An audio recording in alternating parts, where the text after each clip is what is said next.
If you or someone you know has diabetes, you may have built up an extra supply of test strips and lancets. That's where we come in. We'll buy the supplies that you don't need and resell them to those in need to prevent waste. Help us make diabetes management more affordable. Visit us at teststripswithaz.com.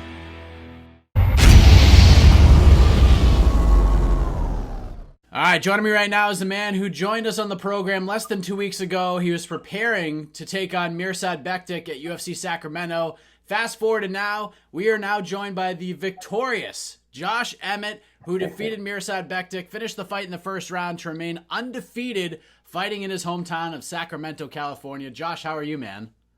Man, I'm doing great. Excuse my voice. I lost my voice from the fight, all the screaming, and then we had the after party. And just talking to everyone and screaming there. So it was, it was a fun weekend, and it's still, we're just keeping it rolling. You know, it's like nonstop fun. I feel like I have. This is when it's my busiest too. So like going back to the fight, you know, I won the fight. I can never sleep after the fight. I think it's like the adrenaline. I have such a high going, so it's like I go to the after party. I come back to the hotel and stuff with some friends, visit. You know, and then my wife falls asleep at 5:30. I'm always up texting everyone back. That's when I get a little downtime. Like I literally go through my text messages and text every single person back. I try to respond to people on social media, but literally like hundreds and hundreds of messages. And then I actually had to go help one of my old junior college wrestling coaches. He was having his wrestling camp that whole weekend. And so I didn't sleep. I just hopped in the Uber at 8:30 and went to the college and talked to the kids and stuff like that, just because I told him I would. The day after the win, you did that? That's amazing. Yeah, the day after. So I was actually going to do a little session on Saturday. This is before I got the fight. So I was like, you know, on the schedule to do a little like clinic, like an hour session of some moves I want to show the kids. And since I got the fight, obviously I wasn't going to do that. So he took me off the schedule. And then 2 weeks prior, at this event, it's Dave Pachenko, one of my, you know, awesome guy. I'm actually going to his retirement party this Saturday. But he said, hey, if you're up for it and you feel okay, don't have to go to the ER, no bad injuries, do you think you could come talk to the kids on Sunday? And he's one guy that has helped me so much, and I can't say no to the guy. So I was like, yeah, of course, I'll be there. And then at the after party, he came. He was at the fight, of course, and he came, and he's like, hey, just to remind you, you know, the last day of the camp is tomorrow. And I was like, I knew what he was getting at. So I was like, I'll be there. So knowing that, you know, we're out, we're doing all this stuff, I literally do not sleep on Saturday. So the last time I sleep is Friday night usually. And then I wake up Saturday, I go through all my stuff, I fight, I stay up all night, everyone sleeps. And then Sunday morning is when I get to hang out with like my wife and mom and in-laws and like close friends. We usually eat and do all this stuff. And then I crash Sunday night. That's when I crash. So I went out there and visited with him and visited with the kids and talked to them for quite a while and helped out a little bit. And it was a great time. And now this week I was back in practice on Monday because Clay's fighting soon. So I wanted to get in there and help him. And then literally every single day I have lunch reservations with people, and my wife and I are going to dinner with like different people every single night. And then I'm doing interviews, you know, in the afternoons. And then, it's insane. Yeah. When you crashed on Sunday, how long did you sleep for? Because, I mean, after everything you went through on Saturday, the after party, which we'll get into in a minute, I'm sure, because of everything that happened after your fight too. I mean, how long does one crash after that kind of dump of adrenaline that you've experienced? Yeah, still not that much as you would think. It's, I don't sleep that well as it is. So it's like, I don't sleep that well. So I didn't get that much sleep, but I was starting to doze off. Like when I was late, I sat down for like a minute on the couch and I was so tired, but I had my uncle and my cousin came into town and they were leaving the next day. So I wanted to I didn't really get to visit with them much. So I wanted to show them around Sacramento all Sunday. So we were doing that. So I was talking to him and I was trying to close my eyes, doze off. But so I guess I took like a 10-minute nap and then I got my second win. So we went out to dinner and this is after all doing stuff all day, going on like this eating tour and showing them around Sacramento. yeah, then I think I went to bed around like 11 o'clock and I woke up at 8. So that's a lot of sleep for me, 9 hours.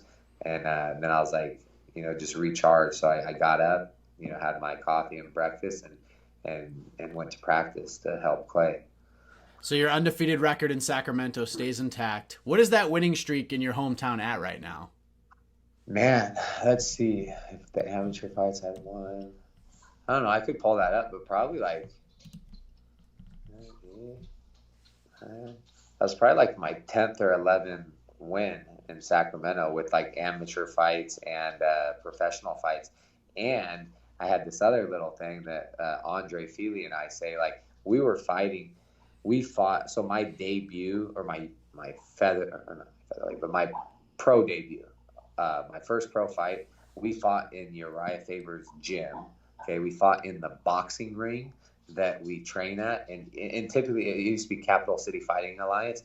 It'd be just a way for them to make some money and some of the fighters. So he would clear everything out. We put tons of chairs, and they would pack his gym with like, I don't know, 300 people or more, and we'd fight in the boxing ring in the center of the gym. So I made my pro debut in his gym in the ring. Andre was on like his 4th or 5th fight, professional fight. So this is another thing. Every time Andre and I have been on a card together, we have this undefeated streak too. So before the card, when we both got signed to fight on the Sacramento card, I was like, hey, Andre, we're gonna keep that undefeated record alive as well. And I said, but this time you and me are gonna we're gonna get 2 wins, we're gonna get 2 bonuses. We're both gonna get a bonus, and it came true. And yeah, even that pro debut was insane too. I remember I broke my hand in the first 45 seconds of the fight. I ended up the bone was just flopping around in my glove, so painful. But I ended up just taking the guy down and beating him up with elbows, and he was like bleeding out of his ears. And I felt bad for the guy. And then Andre, he was the main event that night, and so something happened with his friends, and something in the crowd happened, and this guy was doing some stuff to his friends. So Andre hopped out of the boxing ring, and there were so many of us, and ran over there, and it was like this big fight broke out, and chairs being thrown in the gym, and it was a mess. But it was awesome. It was like super memorable. And then Andre and I, we fought for West Coast Fighting Championship together. When we were on that card, we'd win. We fought in Poland together. We were undefeated there, and and now Sacramento, and Faber too. So I got a fight with Faber 2.5 years ago. We both won, and we did it again. So I like these. I like fighting with my friends and teammates, and and Sacramento. Go ahead. Did you guys have a cool conversation after your win? Because, he got his finish, was very impressive. You got your finish, was very impressive. Did you guys sort of have that moment where it all kind of came together? You're like, see, I told you, man. Like, what was that conversation like? Yeah, no, it was awesome. Like, first, Andre there were 6 of us. So it would have been awesome to go, like I was saying, I wanted to go 6-0. Ping was doing really well, and then he got caught the last, I think there was a minute left. He got knocked out. Otherwise, he would have won that fight. And then the Elkins fight was so close. I thought he was more the aggressor. I know he got dropped a few times, but I thought he did really well against him, and that was a close loss. But I thought he won the fight, and it's kind of hard too, because you see your teammates and friends lose, and then it's hard to kind of celebrate, or I personally feel bad for him. But then Andre started it off with like a phenomenal knockout, and then I was we're gonna keep following in line. So I told him like, I'll be back here shortly with the same outcome. I did that pumped Uriah up. It really got him going, and then we sent him out, and then he did the same thing. So it was like, it was super special that we all won in SAC. We all won together, and we all got first round, knockouts. And then we were, passing by. Of course, we were seeing each other. We were in the back taking photos together and stuff like that. And then when we got, so one of the PR ladies told us that who got the bonuses, and we all got it. And at that time, like, everyone was walking past each other. Like, Andre was coming up, and Uriah was passing, and I was doing an interview. And so I broke the news to them, because she just told my wife, and then my wife told me, and then I saw them, and I was like, dude, this is awesome. So I was like, hey, we all got the bonus, you know what I mean? So it was just like an amazing event, amazing night. And it's exactly what I wanted, because then we could, we had a great night, and the fights got over early. So it wasn't too late. So I actually got to go back to the hotel, change, go eat dinner with, my coach and wife and mom and good close friends. And then we were able to make it out to the after party with the team and everybody, and had a fun night. And now I get to enjoy the summer a little bit. And my wife and I are leaving to go to Europe here on Sunday. Nice. So there's literally no smelling of the roses. There's just one thing after the other. Yeah, nonstop. I'm still not getting any sleep because I have too much to do. But and then I know we're going to be in Europe for 3.5 weeks, and we're the type of people that we need a vacation after our vacation, because we get up bright and early, because we want to see as much stuff as we possibly can. So we're going to do tons of, like, all the tourist stuff. We're going to sightsee all day, eat at some of the nicest places, and just do all the local stuff. And we definitely will see everything. We're literally going from country to country to country. It's going to be a good time. Where do you rank that night in terms of your career? Now, obviously, it would have been great to have all 6 guys get wins, and it would have been as close to perfect as could possibly be. But, considering the road you and Andre have taken together, obviously the road you and Urijah have been on all these years, you getting a win over a guy who you considered a top 5 guy in the rankings, a really tough opponent, to do it at home, where would you rank that one? Man, I got to say it's up there with the number one. Like, besides, actually, I'd say, yeah, probably 1 or 2 tied for first, but I'd say the debut was like that was like a special moment to me, just because I was so, like, I worked so hard for it to get in the UFC, and I was almost there and then didn't get there several times. I was on the verge of hanging it up. I was really on the verge of being done with fighting, because it didn't seem like I was ever going to get in the UFC. Then I got the call, 4-day notice, flew across the world to the Netherlands, had the worst hand injury in UFC history with a compound fracture, and pulled off a decisive win over a tough guy. But this is right there. If not second, it's number one as well, just because I got to fight in my hometown. It was crazy in there. Like, watching it on TV does not do justice. Like, literally the place was shaking. They were chanting my name, like I said, right out of the gates. And just the staff, the UFC staff, was amazed. They're like, this is insane. And everyone was wearing my shirts. Like, everyone was wearing my new shirts. Everyone was wearing like throwback shirts from all my pro fights. It was like a combination of all of them, just the entire arena. And then for us to go out like that, the team did really well, even going 4-2 on the night. Not only it would have been nice to get the 6 fights, or the 6-0, but even the guys that lost, they did really well. They put on hell of a fights, and they fought well. They had great performance, and it was entertaining for the fans as well. And then for, like I said, Urijah, Andre, and I, to get those first round finishes at home together, all got the bonuses, had a fun night. It was now thinking about it, I would have to rank it as number one. It couldn't have gone any better. It really couldn't have gone any better. And all the hard work and sacrifice, it's truly worth it, when things kind of come into play and go according to plan. Yeah, it's crazy. You mentioned the debut. You were the gnarly finger guy for as long as I can remember, and now, like, all of a sudden, this happened. This win over Mirsad Bektic. Like, has it just been a whirlwind to get to this point, in your opinion? Like, so many things have happened down the road. Like, it was quite the road to get to the UFC. Then you had the finger incident, the Stevens fight, and now we're here. Like, what a roller coaster this has been. Yeah, it's crazy, and to think about it too. Like, looking back at it, it hasn't been that long. It's only been like 3 years, you know what I mean? Right. Really, like, just shy, like, it's like 3 years and 2 months. But I was also sidelined out for like 13 months. So to think about, like, the actual time I was active doing stuff, it's just a little over 2 years, how fast and how fast I climbed the rankings and got to where I'm at. I feel like I was, just I don't know. It's perfect. I wouldn't have it any other way, just because I talk about my age all the time, and I know I'm one of the best fighters in the world, and I don't want to slowly get there. If I got into the UFC when I first started training back in the day, and I was in like my early 20s, then of course I would have took my time trying to develop, pick close fights or whatever it may be. But it's like I can't say no to a fight.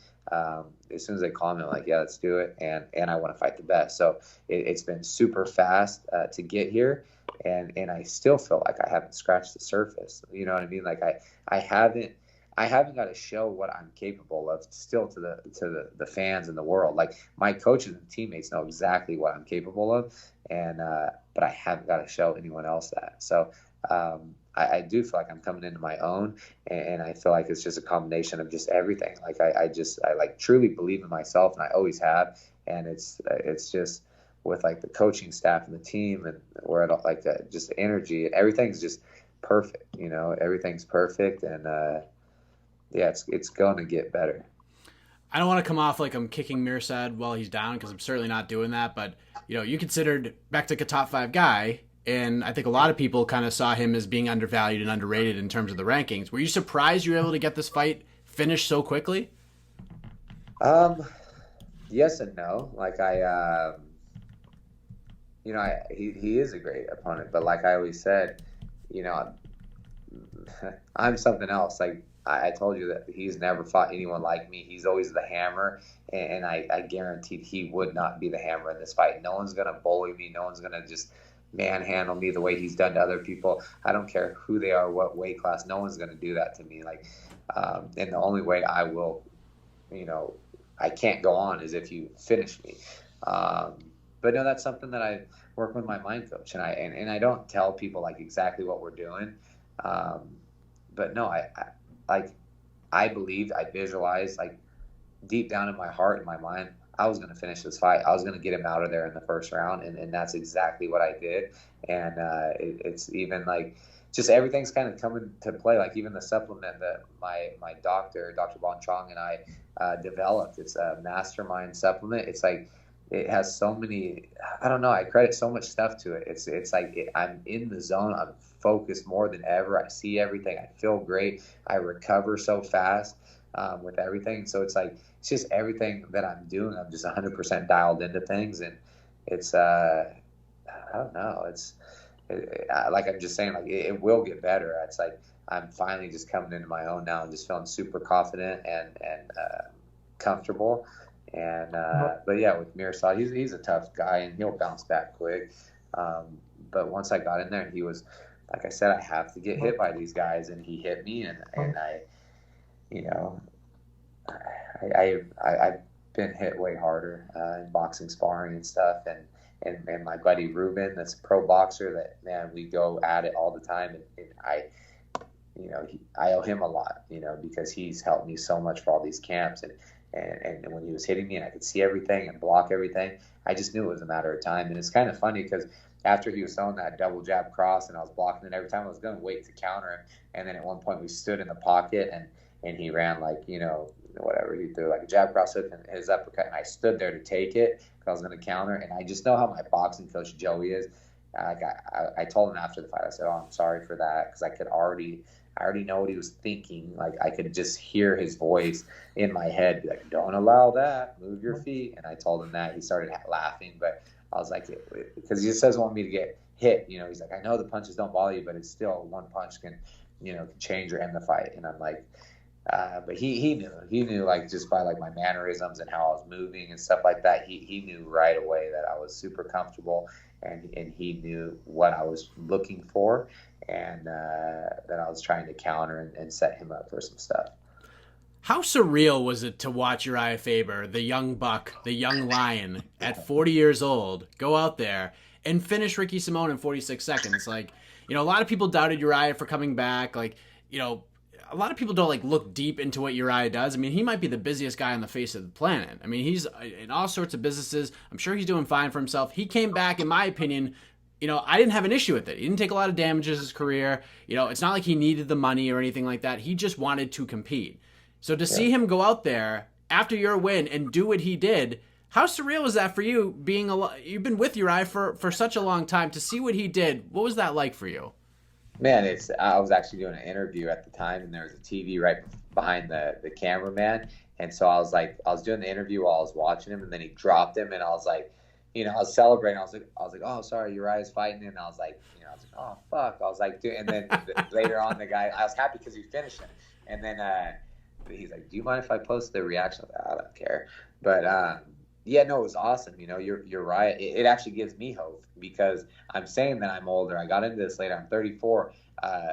When there was people that were already, number one contenders or fighting for the title when I was just getting started in the sport from our team. And so I was always worried about age, but yeah, he went out there. He lives a healthy lifestyle. He still has it. Like I was saying, he hasn't skipped a beat. And I think with the time off, it really, just some of the injuries he did have, even though he didn't have much, he felt great.